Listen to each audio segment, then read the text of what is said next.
individuals with maladaptive, really bad, like aggressive behaviors or self-injurious behaviors of hurting themselves. They use antipsychotics to help calm them down and that kind of thing. Stimulants as a way to focus, and anti-anxiety, because that's a lot of times, a lot of autism spectrum disorder individuals have anxiety. So the last thing I'm going to talk about is the case study on a little boy named Caden who has autism spectrum disorder. Caden, some of his symptoms included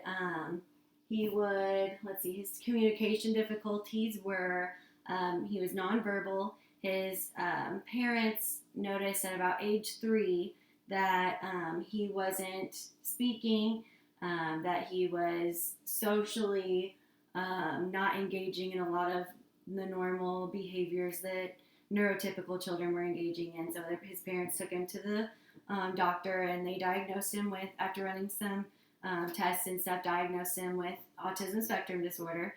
So at age 3, he is 7 years old today, and he does speak, not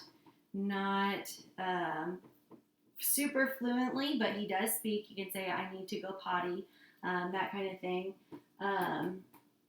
He also has obsessive interests. So some of his obsessive interests include flushing the toilet. He really likes toilets and how it sounds, the flushing.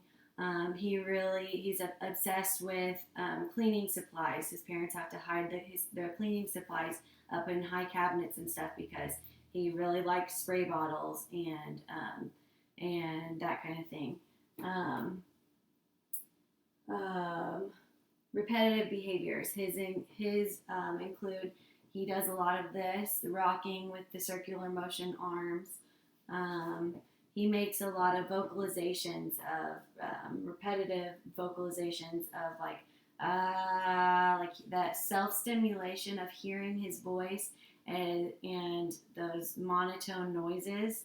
He really enjoys that. And those are some of his symptoms. His treatment that he uses is he is in ABA therapy. He goes to Little Star ABA therapy. He also has a behavioral therapist come once a week and work on him in the home with the things that he learns in the center. So that way those skills that he's learning in the center can be generalized at home and in the community and that kind of thing. So they'll also take community outings, and so those skills can be generalized that he's learning. Let's see. He also has a speech therapist to help him with his speech. He has an occupational therapist to help him with some of his like fine motor and gross motor. His legs are very weak, so a lot of time, his occupational therapist will work with him on like writing and things like that. And his physical therapist will be the one to help with like his leg muscles and that kind of thing, getting the legs moving and the muscles built and different ways that he doesn't generally engage in those gross motor activities and things. Medication, he is given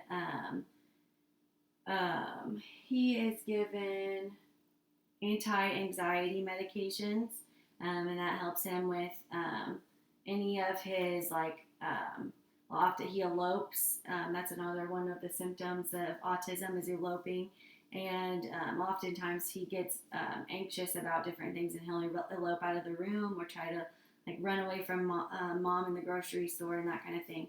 So that helps him to be able to calm down whenever he's out in the community, and it decreases the eloping behavior and that kind of thing. So that is autism spectrum disorder. We talked about etiology, no known cause right now, but we do know that there are abnormalities in the brain function and structure or function. We went over the symptoms of the communication difficulties, social difficulties, obsessive interests, and repetitive behaviors.